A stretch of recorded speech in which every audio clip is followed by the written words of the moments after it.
Hello hi বন্ধুরা, আমরা বাঙালি, আমাদের এখন আনন্দের সীমা নেই। পুজো আসছে, তাই ভাবলাম পুজো স্পেশাল একটা কিছু বানাই। তো কি বানাবো?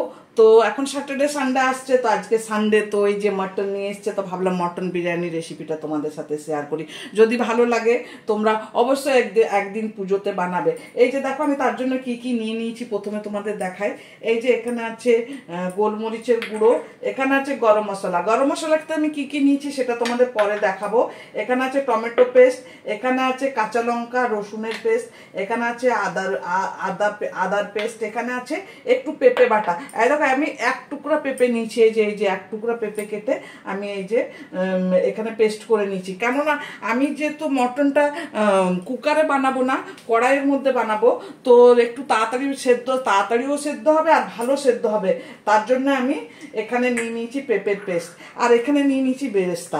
একটু অন্যরকম বানাবো, দোকানে যেমন বানায় সেই রকম। তো আমি এইটাকে না, মটনটাকে আমি এই যে বেরেস্তা দিয়ে আর পেঁপে বাটা দিয়ে আমি এটাকে ভালো করে আগে ম্যারিনেট করে নেবো। এখন আমি ম্যারিনেটের সময় আর কিচ্ছু দেবো না, বাকি যখন আমি মশলা বানাবো তখনই আমি দেবো।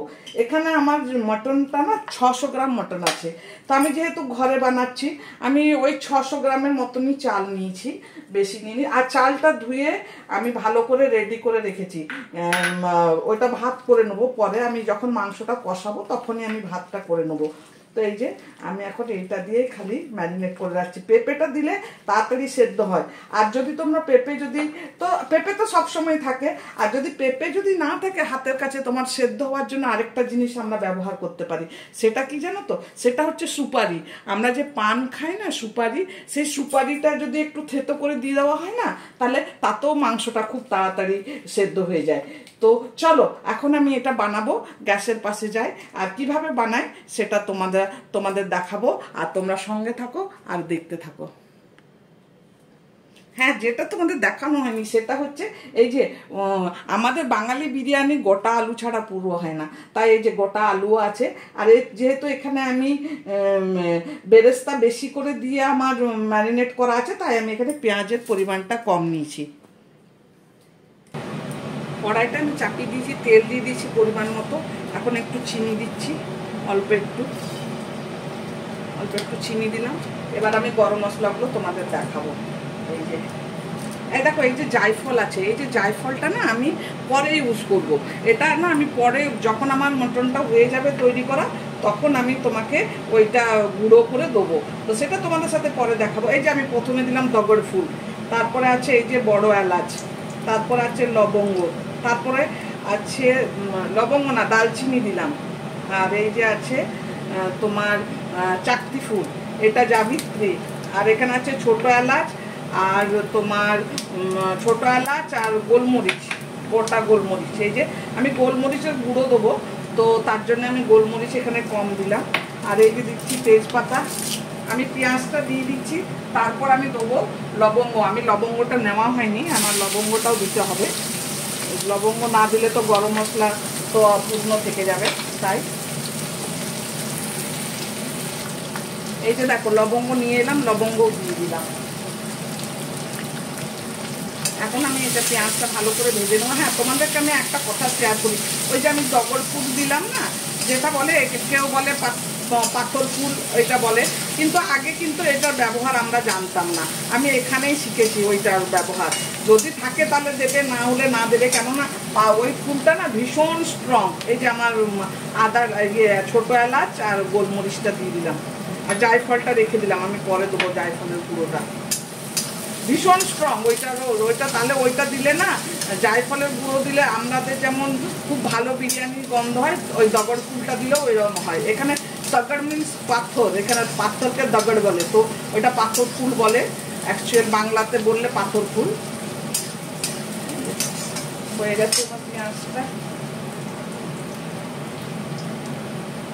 আমি এখন এখানে দিচ্ছি এই যে রসুন আর কাঁচা লঙ্কা পেস্ট করে রেখেছি, ওইটা দিচ্ছি। ভালো করে পেস্ট করে নেব। এখন আমি দিয়ে দিচ্ছি আদা বাটা। আমি এর সাথে সাথে টমেটো পিউরিটাও দিয়ে দিচ্ছি। ভালো করে কষাবো এটা। এই মশলাটার সঙ্গে এখন আমি শুকনো মশলা দিচ্ছি, যেটা গুঁড়ো মশলা দেবো আমি। এই যে হলুদ দিলাম, লঙ্কার গুঁড়ো দিলাম, এটা জিরে গুঁড়ো, এটা ধনে গুঁড়ো। আমি এখানে মটন বলে জিরে গুঁড়োটা দিলাম, আর যদি চিকেন হতো তাহলে আমি জিরে গুঁড়োটা দিতাম না। আমি ধনে গুঁড়োটা একটু বেশি দিচ্ছি, জিরে গুঁড়োটা একটু কম দিলাম। আর একটু দিচ্ছি গোলমরিচের গুঁড়ো, এই যে গুঁড়ো করে রেখেছি, এই যে এটা একটু দিলাম। এটা বেশি দেবো না, কেননা আমি গোটা দিয়েছি। তারপরে এই যে লঙ্কার গুঁড়ো দিলাম, অনেক বেশি ঝাল হয়ে যাবে, অনেক বেশি ঝাল হলে মজা আসবে না, তাই অল্প একটু দিলাম। ভালো তেল আসা পর্যন্ত এটা এখন কষাবো। এই স্টেজে আমি এখন একটু দই দিয়ে দিচ্ছি, দুই চামচ, বড় চামচের 2 চামচ। দইটাও ভালো করে কষিয়ে নেবো এটার সাথে। তাহলে এটা দইটা আমার দুটো কাজ করবে, একটু মটনটাকে তাড়াতাড়ি সেদ্ধ করবে, নরম হবে, আর আমার ডাইজেস্ট হবে ভালো। তাই দেখো মশলাটা অনেক ভালোভাবে কষানো হয়ে গেছে, তেল ছাড়তে শুরু করেছে। আমি তো অনেক বেশি তেল দিই না যে এই দিক ওই দিক দিয়ে বেরোবে। আমি তেল তো একটু কম খাওয়া দরকার, আর আমি যখন ওইটাকে ওই যে স্টিমে দেবো তখন আমি একটু ঘি ব্যবহার করব, তাই আমি তেলটা একটু কম দিলাম। এরপর আমি মটনটা দিয়ে দিচ্ছি ম্যারিনেট করা। এই যে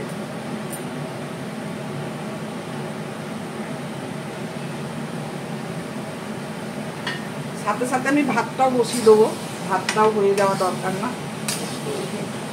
আর আমি এর সাথে আলুগুলোও দিয়ে দেবো। আমি এটা কুকারে দেবো না, না মটনটা, তো আমার আলুগুলোও সেদ্ধ হয়ে যাবে এর সাথে। আমি যেহেতু গোটা গোটা আলুগুলো দিচ্ছি না, আমি খুব ভালো করে এটা কষাবো।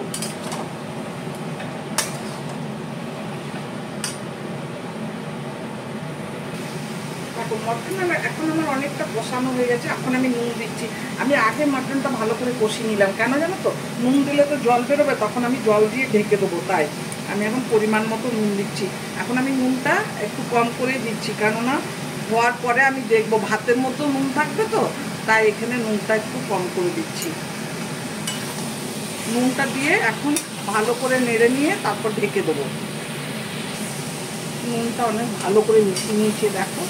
এখন ঢাকা দিয়ে দেবো। এবার ঢাকা দিলে জল বেরিয়ে যাবে। এখন আমাকে এটা এভাবে নেড়ে নেড়ে সেদ্ধ করতে হবে মাংসটা। আমি তো বলেছি না মাংসটা কুকারের মধ্যে দেবো না, কড়াইয়ের মধ্যেই করবো, তার জন্যে ঢেকে দিচ্ছি। আর এই যে ঢাকনাটার মধ্যে একটা ফুটো আছে, ওই ফুটোটাকে না আমি একটা পেঁয়াজ দিয়ে আটকে দিয়েছি, তাহলে স্টিমটা বেরোবে না, কুকারের মতো ওখানে স্টিম হবে। দেখো ভাতটা যখন আমি নামাবো তখন এই যে চিলি ভিনেগার আমার কাছে আছে, এটা চিলি ভিনিগার না, তো একটু লেবু রস দিতে হয়।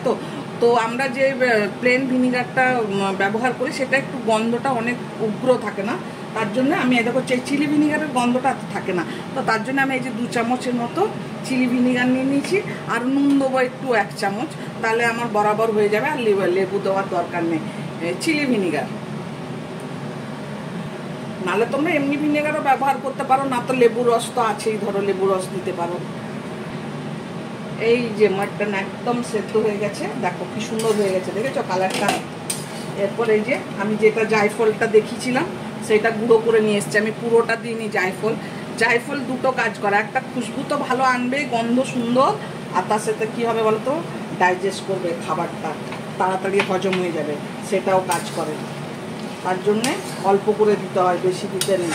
আর খুব বেশি যদি দেওয়া হয় তাহলে ওটা তেতো হয়ে যাবে, তাই মানে পরিমাণ মতো দিতে হবে। এই যে এবার আমি বিরিয়ানিটা রেডি করব, এটা দিয়ে দিয়েছি এখন, আর ঢাকা দিয়ে দিয়ে একটু।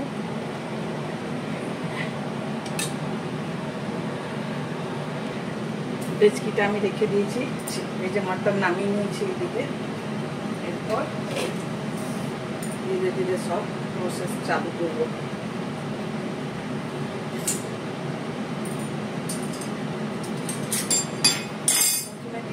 অল্প একটু ভাত, আলুটা আমি নিচে দিয়ে দেবো, কেননা আলুটা আরো ভালো সেদ্ধ হয়ে যাবে, তাই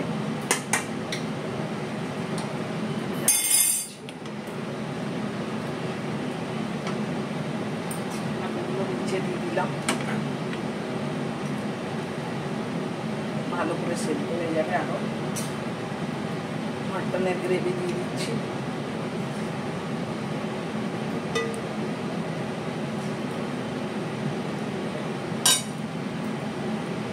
দিয়ে দিচ্ছি।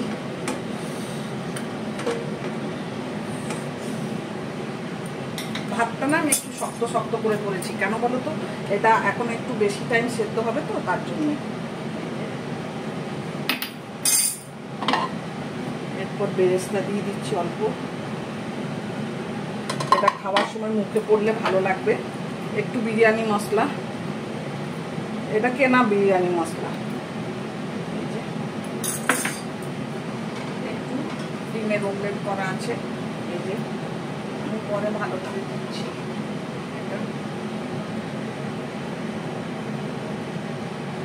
এরপর আমি মটনটা দিয়ে দিচ্ছি, পুরোটা দিয়ে দেবো এখন।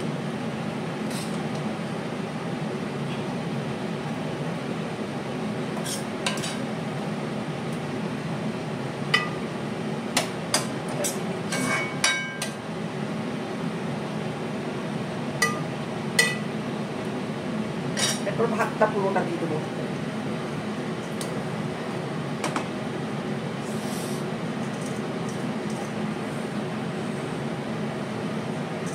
যা আছে সব ভাত দিয়ে দেবো।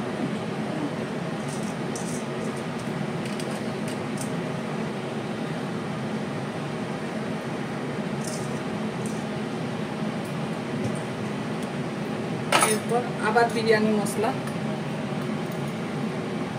যতটা আছে পুরোটা দিয়ে দেবো।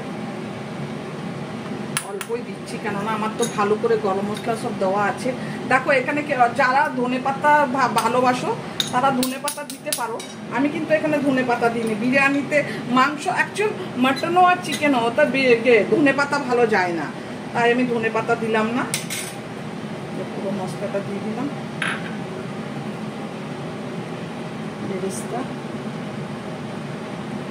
বেরেস্তা তো ভালোই লাগে খেতে, বেরেস্তা দিয়ে দিলাম।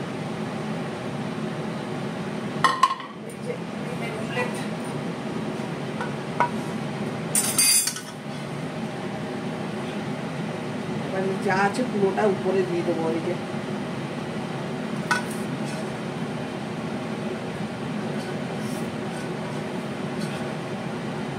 দিয়ে দিলাম। এরপর মেইন জিনিস যেটা বিরিয়ানির, সেটা হচ্ছে ঘি। আমি এখনো ঘি দিইনি, এরপর ঘি দেবো। খুব বেশি দেবো না ঘি, অল্প একটুই দেবো। আমি ঘিটা উপরে কেন দিচ্ছি, উপরে দিলে ঘিটা পুরো ভাতে সমান হয়ে পেয়ে যাবে, তাই আমি ঘিটা উপরে দিচ্ছি। এই যে, আর এই ঘিটা আমার ঘরে বানানো ঘি, তোমাদের সাথে তো শেয়ার করেছি আমি কিভাবে ঘি বানিয়েছিলাম। এই যে দিয়ে দিলাম। এরপর ঢেকে দিচ্ছি। এই যে, এরপর এটার মধ্যে আমি এই যে ওজন চাপিয়ে দিচ্ছি, তাই আমি আর ইয়ে করলাম না, এই যে ধারগুলো আর ময়দা দিয়ে আর আমি ওটাকে বন্ধ করলাম না, এটা দেওয়ার পরে। তাও আমি এটার উপরে নোড়াটাও দেবো। নোড়াটা দেখি কোথায়। এখন আধা ঘন্টা এটা স্টিমে থাকবে।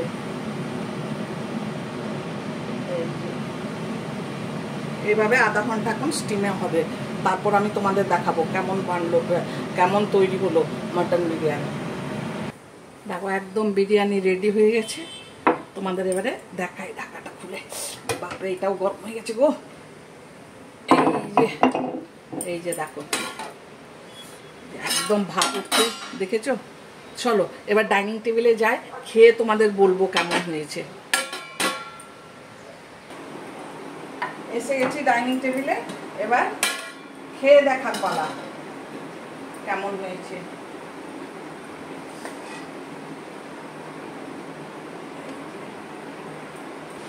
এই যে দেখো, এবার কাকুকে দিচ্ছি, খেয়ে বলবে কেমন হয়েছে। চলো বলো। খুব গরম আছে যদিও, সব ঠিক আছে। কেমন হয়েছে? খুব ভালো হয়েছে, দোকানের মতো হয়েছে। দারুণ। হ্যাঁ দারুণ দারুণ হয়েছে। দেখো কাকু বলেছে দারুণ হয়েছে, তোমরাও কিন্তু একদিন ঘরে বানাবে। তোমরাও কিন্তু, কাকু বলেছে খুব ভালো হয়েছে, তোমরাও কিন্তু ঘরে এইভাবে একদিন বানাতে পারো পুজোতে যদি সময় থাকে। চলো কাল আমি এরকমই একটা কোনো রেসিপির সাথে আবার আসবো। বাই।